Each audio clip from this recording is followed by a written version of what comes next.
उमंग study point की इस खास गहन चर्चा में, इस डीप डाइव में हमारे सभी सुनने वाले विद्यार्थियों और दोस्तों का बहुत बहुत स्वागत है। भाई, आज हम एक बहुत ही शानदार सफर पर निकलने वाले हैं। बिल्कुल, और ये सफर किसी टाइम मशीन में बैठकर हजारों साल पीछे जाने जैसा होने वाला है। हाँ, एकदम सही कहा है। तो आज का हमारा जो मिशन है ना, वो है कक्षा 6 की एनसीईआरटी इतिहास की किताब का पहला अध्याय समझना, जिसका नाम ही बहुत दिलचस्प है, हमारा अतीत क्या, कब, कहां और कैसे। ये अध्याय सच में इतिहास की पूरी नींव रखता है, क्योंकि इतिहास सिर्फ तारीखों को रटने का विषय नहीं है, बल्कि ये समझने का विज्ञान है कि हम आज जहां खड़े हैं वहां तक पहुंचे कैसे। बिल्कुल, चलिए इसे थोड़ा आसान भाषा में समझते हैं। तो सबसे पहले स्रोत सामग्री में एक बच्ची का जिक्र है, रशीदा। रशीदा अखबार पढ़ रही थी जी। और उसकी नजर एक सुर्खी पर पड़ी 100 साल पहले, और वो सोचने लगी कि भाई कोई कैसे जान सकता है कि 100 साल पहले क्या हुआ था। हाँ, और रशीदा का ये सवाल ना बहुत ही कमाल का है, क्योंकि कल क्या हुआ ये तो हम न्यूज़ से जान लेते हैं, पिछले साल क्या हुआ वो भी किसी से पूछ सकते हैं, लेकिन सैकड़ों या हजारों साल पहले का क्या? वही तो। और अतीत के नाम पर हम असल में ढूंढ क्या रहे हैं? मतलब क्या सिर्फ ये कि कौन सा राजा कब गद्दी पर बैठा? अरे नहीं, बिल्कुल नहीं। इतिहास हमें सिर्फ राजाओं महाराजाओं के बारे में नहीं बताता, ये हमें बताता है कि पुराने समय में आम लोग क्या खाते थे, वो कैसे कपड़े पहनते थे, उनके घर कैसे होते थे। अच्छा, मतलब एकदम रोजमर्रा की चीजें। हाँ बिल्कुल, यहाँ तक के इतिहास हमें ये भी बताता है कि उस समय के बच्चे कौन से खेल खेलते थे और कौन सी कहानियां सुनते थे। अरे वाह, तो इसका मतलब ये तो पूरी मानव जाति की एक पुरानी फैमिली फोटो एल्बम की तरह हो गया ना।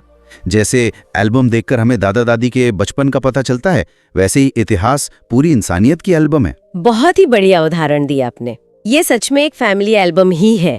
तो अगर हमें इस फोटो एल्बम का सबसे पहला पन्ना खोलना हो तो हम कहाँ जाएंगे? मतलब भारत के नक्शे पर शुरुआत कहाँ से होती है? अगर हम बिल्कुल शुरुआत की बात करें तो हमें जाना होगा नर्मदा नदी की घाटी की ओर। कई लाख साल पहले लोग नर्मदा नदी के तट पर रहते थे। कई लाख साल पहले? हाँ, और इन लोगों को कुशल संग्राहक कहा जाता था, मतलब स्किल्ड गैदरर्स। कुशल संग्राहक, इसका क्या मतलब हुआ? इसका मतलब है कि ये लोग अपना खाना खुद नहीं उगाते थे, बल्कि वो भोजन के लिए पूरी तरह से अपने आसपास के जंगलों पर निर्भर थे। वो खाने वाली जड़ों, फलों और जंगल की चीजों को इकट्ठा करते थे। अच्छा, तो मतलब वो खेती नहीं करते थे? नहीं, और इसके साथ ही वे जानवरों का शिकार भी करते थे, जिसे आखेट कहा जाता है। पर मेरे दिमाग में एक सवाल आ रहा है। अगर वो लोग इतने कुशल थे और जंगल को इतने अच्छे से समझते थे, तो उन्होंने खेती क्यों नहीं शुरू की? क्या जंगल में शिकार के लिए भटकना खेती करने से ज्यादा आसान था? ये बहुत ही तार्किक सवाल है। देखिए, उस समय मानव ने ना बीजों से पौधे उगने की जो पूरी प्रक्रिया होती है उसे पूरी तरह समझा नहीं था। अच्छा, मतलब उन्हें आइडिया नहीं था कि बीज बोने से फसल उगेगी। बिल्कुल, वे प्रकृति के साथ एक संतुलन में जी रहे थे। वे जानते थे कि जंगल की विशाल संपदा का उपयोग कैसे करना है। खेती का विचार रातों रात नहीं आया, इसमें हजारों साल का अवलोकन लगा। तो फिर ये शिकार से लेकर खेती तक का सफर कैसे तय हुआ? ये तो इंसान की जिंदगी का बहुत बड़ा बदलाव रहा होगा। बहुत ही बड़ा बदलाव, और इसका श्रेय काफी हद तक जलवायु परिवर्तन को जाता है। स्रोत बताते हैं कि लगभग 8000 साल पहले उत्तर पश्चिम की सुलेमान और किरथर पहाड़ियों में सबसे पहले खेती शुरू हुई। 8000 साल पहले सुलेमान और किरथर पहाड़ियों में? हाँ, यहाँ लोगों ने सबसे पहले गेहूं और जौ जैसी फसलें उगाना शुरू किया। अच्छा, गेहूं और जौ? बिल्कुल, और सिर्फ खेती ही नहीं, उन्होंने भेड़, बकरी और गाय बैल जैसे जानवरों को पालना भी शुरू किया और गाँवों में बसने लगे। मतलब जब उन्होंने फसल उगाई तो जाहिर है उन्हें फसल के पकने तक वहां रुकना पड़ा होगा, और वहीं से गांव बनने शुरू हो गए। एकदम सही समझे आप। खेती ने इंसान को एक जगह टिकना सिखा दिया। और मैंने पढ़ा है कि सिर्फ उत्तर पश्चिम में ही नहीं, बल्कि उत्तर पूर्व में गारो की पहाड़ियों और मध्य भारत में विंध्य पहाड़ियों में भी खेती विकसित हुई। हाँ, खेती धीरे धीरे अलग अलग इलाकों में फैल रही थी। और यहाँ ना स्रोत में एक बहुत ही रोचक बात लिखी है, जिसे पढ़ के मुझे एक आहा मोमेंट महसूस हुआ। अच्छा, वो क्या? वो ये कि विंध्य पहाड़ियों के उत्तर का जो इलाका है ना, वो पहली जगह थी जहां सबसे पहले चावल उपजाया गया था। मतलब आज जो चावल हम रोज खाते हैं उसकी शुरुआत वहीं से हुई थी। बिल्कुल, ये सच में एक बहुत ही अद्भुत तथ्य है। चावल आज कितनी बड़ी आबादी का मुख्य भोजन है ना? तो गांव तो बस गए। अब गांव बसने के बाद नगरों का मतलब बड़े शहरों का विकास कैसे हुआ, और इसमें नदियों की क्या भूमिका थी? क्योंकि शुरुआत तो नर्मदा से हुई थी। इस सहायक नदियों के किनारे सबसे पहले कुछ आरंभिक नगर फले फूले। सिंधु नदी 4700 साल पहले। और विद्यार्थियों के लिए बता दूं कि सहायक नदियां वो होती हैं जो अपना पानी किसी बड़ी नदी में मिला देती हैं, है ना? बिल्कुल सही। और इसके काफी समय बाद लगभग 2500 साल पहले गंगा और उसकी सहायक नदी सोन के किनारे नगरों का बहुत तेजी से विकास हुआ। 2500 साल पहले। और गंगा के इलाके से मुझे याद आया, स्रोत में मगध का जिक्र है जो आज के बिहार का हिस्सा है। हाँ, मगध प्राचीन भारत का बहुत ही महत्वपूर्ण राज्य था। तो गंगा के दक्षिण का ये राज्य इतना शक्तिशाली कैसे बन गया? मतलब ऐसा क्या था मगध में? इसका सबसे बड़ा कारण था वहाँ का भूगोल। नदियों के आसपास का जो क्षेत्र था वो बहुत ज्यादा उपजाऊ था। उपजाऊ जमीन मतलब अच्छी फसल, और अच्छी फसल मतलब ज्यादा धन, और नदियों की वजह से यातायात भी आसान था। अच्छा, तो नदियों ने एक तरह से हाईवे का काम किया और उपजाऊ जमीन ने शक्तिशाली राज्यों की नींव रखी। एकदम सही। अब जब बड़े नगर बन गए तो लोगों ने लंबी यात्राएं भी शुरू कर दी। लेकिन एक बात सोचिए, उस जमाने में कोई ट्रेन, गाड़ी या हवाई जहाज तो थे नहीं। ऊंचे ऊंचे पर्वत, रेगिस्तान और खतरनाक समुद्र पार करने पड़ते होंगे। फिर भी लोग अपनी जान जोखिम में डालकर यात्रा क्यों करते थे? इसके कई कारण थे। जरूरतें और जिज्ञासा इंसान से कुछ भी करवा सकती है। जैसे व्यापारी, वो काम की तलाश में या व्यापार के लिए दूर दूर तक जाते थे। कई बार प्राकृतिक आपदाओं जैसे भयंकर बाढ़ या सूखे से बचने के लिए भी लोगों को अपना घर छोड़ना पड़ता था। ये तो मजबूरी वाली यात्राएं हो गई। हाँ, इसके अलावा सैनिक दूसरे क्षेत्रों पर विजय प्राप्त करने के लिए कूच करते थे, और जो शिक्षक या साधु होते थे वो शिक्षा और सलाह देने के लिए एक गांव से दूसरे गांव घूमते थे। और कुछ लोग पक्का नई जगहों को खोजने की उत्सुकता में भी निकलते होंगे, है ना? एक्सप्लोरर्स। बिल्कुल, कई साहसी लोग सिर्फ नई दुनिया देखने की चाह में यात्रा करते थे। भाई, मुझे तो ये प्राचीन काल के इंटरनेट जैसा लग रहा है। मतलब लोग यात्रा कर रहे हैं, मिल रहे हैं और सूचनाओं का आदान प्रदान कर रहे हैं। ये बहुत ही सटीक तुलना है। इन यात्राओं से संस्कृतियों का बहुत गहरा आदान प्रदान हुआ। मतलब लोग एक दूसरे से नई चीजें सीख रहे थे। हाँ, लोग सैकड़ों सालों तक पत्थर तराशने के नए तरीके, नए संगीत की रचना और यहाँ तक कि खाना बनाने के अलग अलग तरीके भी एक दूसरे से सीखते रहे। क्या बात है। और इन्हीं यात्राओं और बाहर से आने वाले लोगों के कारण ही तो हमारे देश को उसके नाम मिले हैं ना, इंडिया और भारत। बिल्कुल, ये जानना बहुत दिलचस्प है कि हमारे देश के नाम कैसे पड़े। तो सबसे पहले इंडिया शब्द के बारे में बताइए, इसकी उत्पत्ति कैसे हुई? इंडिया शब्द जो है ना वो इंडस से निकला है। इंडस, जिसे संस्कृत में सिंधु कहा जाता है। सिंधु नदी। हाँ, हुआ यूं कि लगभग 2500 वर्ष पूर्व उत्तर पश्चिम की ओर से ईरानी और यूनानी लोग आए। वे सिंधु नदी को जानते थे। अच्छा। तो उन्होंने अपने उच्चारण के हिसाब से सिंधु को हिंदोस या इंडोस कहना शुरू कर दिया, और इस नदी के पूर्व में जो जमीन थी उसे उन्होंने इंडिया नाम दे दिया। मतलब भारी यात्रियों के बोलने के तरीके ने हमारे देश को एक वैश्विक पहचान दे दी। और भारत नाम कैसे पड़ा? भारत नाम का इतिहास और भी पुराना है।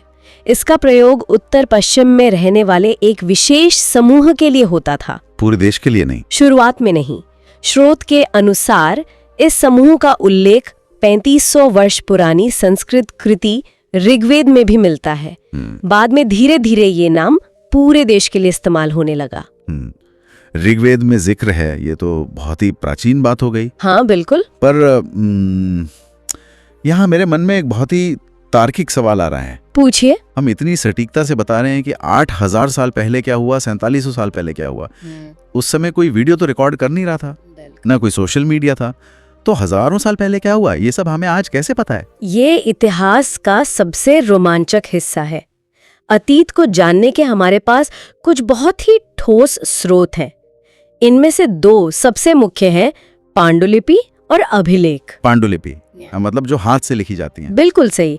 पांडुलिपि यानी मैन्युस्क्रिप्ट, ये हाथ से लिखी गई पुरानी पुस्तकें होती हैं। पर कागज तो तब था नहीं, तो लिखते किस पर थे? वो ताड़पत्रों पर लिखते थे या फिर हिमालय में उगने वाले एक विशेष पेड़ भूर्ज की छाल पर। इसे भोजपत्र भी कहते हैं। अच्छा, भोजपत्र पर ये तो पेड़ की छाल या पत्ते हैं, इन्हें तो कीड़े खा सकते हैं। या ये तो नष्ट हो गए होंगे। हाँ, कई पांडुलिपियां नष्ट हो गईं, लेकिन सौभाग्य से बहुत सारी मंदिरों और विहारों में सुरक्षित बच गईं। और इनमें लिखा क्या होता था? इनमें राजाओं के जीवन, धार्मिक मान्यताएं, औषधियों और विज्ञान जैसी कई जानकारियां मिलती हैं। चलिए, पांडुलिपि को समझ आ गया। ये अभिलेख क्या होते हैं? अभिलेख या इंस्क्रिप्शंस वे लेख होते हैं जिन्हें पत्थर या धातु जैसी कठोर सतहों पर उकेरा या खोदा जाता है। अच्छा, पत्थर पर खोद कर लिखना, मतलब ये किसी हार्ड ड्राइव की तरह हो गया जो कभी क्रैश नहीं होगी? हाँ, एकदम पत्थर की लकीर। राजा लोग अपने आदेश या युद्ध की विजय का विवरण इन पर लिखवाते थे ताकि वे लंबे समय तक सुरक्षित रहें और लोगों ने पढ़ सके। स्रोत में अफगानिस्तान के कंधार से मिले एक अभिलेख का जिक्र है ना, जो सम्राट अशोक का है। बिल्कुल, वह अभिलेख लगभग 2250 साल पुराना है। 2250 साल, कमाल है। पर एक बात बताइए, राजाओं ने तो लिखवा लिया, लेकिन जो आम आदमी था, किसान या मजदूर, वो तो लिखता नहीं था।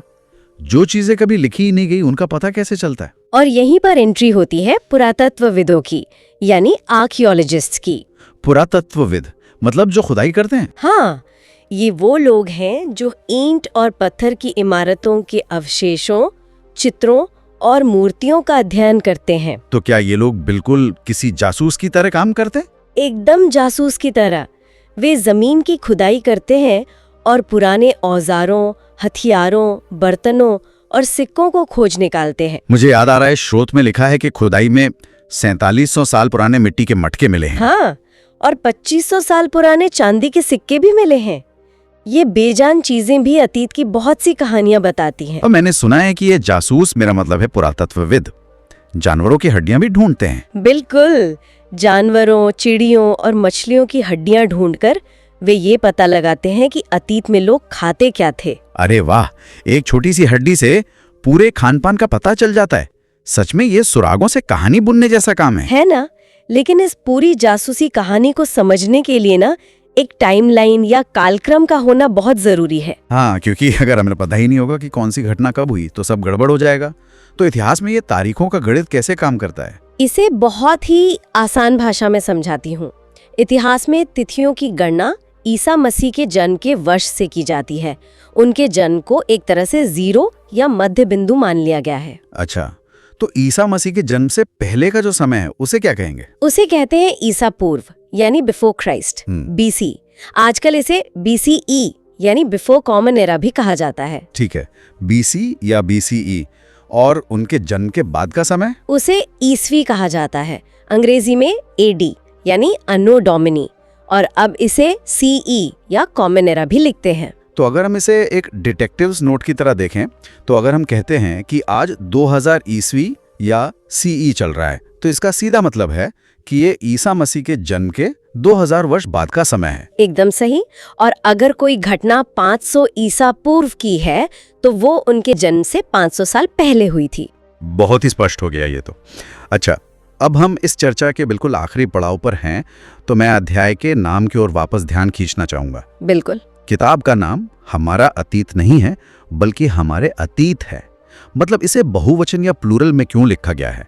क्या सबका अतीत अलग अलग था? ये बहुत ही गहरा सवाल है। अतीत शब्द का बहुवचन में प्रयोग इसीलिए किया गया है क्योंकि हर किसी का अतीत एक जैसा नहीं था। मतलब राजा का अतीत अलग और किसान का अलग। बिल्कुल। राजा रानियों का जीवन और उनके महल किसानों के जीवन से एकदम अलग थे। व्यापारियों के रीति रिवाज और चुनौतियां एक शिल्पकार से बिल्कुल भिन्न थीं। इतिहासकार इन सभी अलग अलग जीवनों को एक साथ जोड़कर देखते हैं। तो ये सिर्फ शक्तिशाली लोगों की कहानी नहीं है, बल्कि सबकी कहानी है। हाँ, और ये भिन्नता तो आज भी है। स्रोत में अंडमान द्वीप का उदाहरण दिया गया है। अंडमान द्वीप का? वो कैसे? आज भी अंडमान द्वीप के कई लोग अपना खाना शिकार करके और मछली पकड़कर जुटाते हैं, जबकि हम शहरों में रहने वाले लोग अपने खाने के लिए दूसरों पर या बाजारों पर निर्भर है। बिल्कुल सही बात है। हमारी जीवन शैली और उनकी जीवन शैली में जमीन आसमान का फर्क है। तो अगर भविष्य में कोई इतिहास लिखेगा तो उसे इन दोनों अतीतों का अध्ययन करना होगा। वाओ, ये सोचकर ही कितना अद्भुत लगता है। इससे ये तो साबित हो जाता है कि इतिहास कोई मरा हुआ या बोरिंग विषय नहीं है, बल्कि ये हमारे आज को, हमारे वर्तमान को समझने की सबसे जरूरी कुंजी है। एकदम सही। ये हमें बताता है कि इंसान ने मुश्किलों को कैसे पार किया और कैसे आज की दुनिया बनाई। तो सुनने वाले सभी विद्यार्थियों से मेरी गुजारिश है कि इतिहास को सिर्फ रटने के लिए नहीं, बल्कि महसूस करने के लिए पढ़ें। और जाते जाते मैं आप सभी के लिए एक बहुत ही गहरा सवाल छोड़ना चाहता हूँ। वो क्या है? जरा सोचकर देखिए, आज से 2000 साल बाद अगर कोई पुरातत्वविद हमारे आज के शहरों की खुदाई करेगा और उसे हमारी ये प्लास्टिक की बोतलें, टूटे हुए स्मार्टफोन और उलझे हुए तार मिलेंगे, तो वो हमारे अतीत के बारे में क्या सोचेगा? ये तो सच में रोंगटे खड़े कर देने वाला सवाल है। क्या हम उन्हें अपने बारे में एक अच्छी कहानी दे रहे हैं? इस बारे में जरूर सोचिएगा। इसी विचार के साथ आज की इस गहन चर्चा को हम यहीं विराम देते हैं। सभी का बहुत बहुत धन्यवाद। सुनते रहिए और इतिहास के पन्नों में अपनी कहानी तलाशते रहिए। शुक्रिया।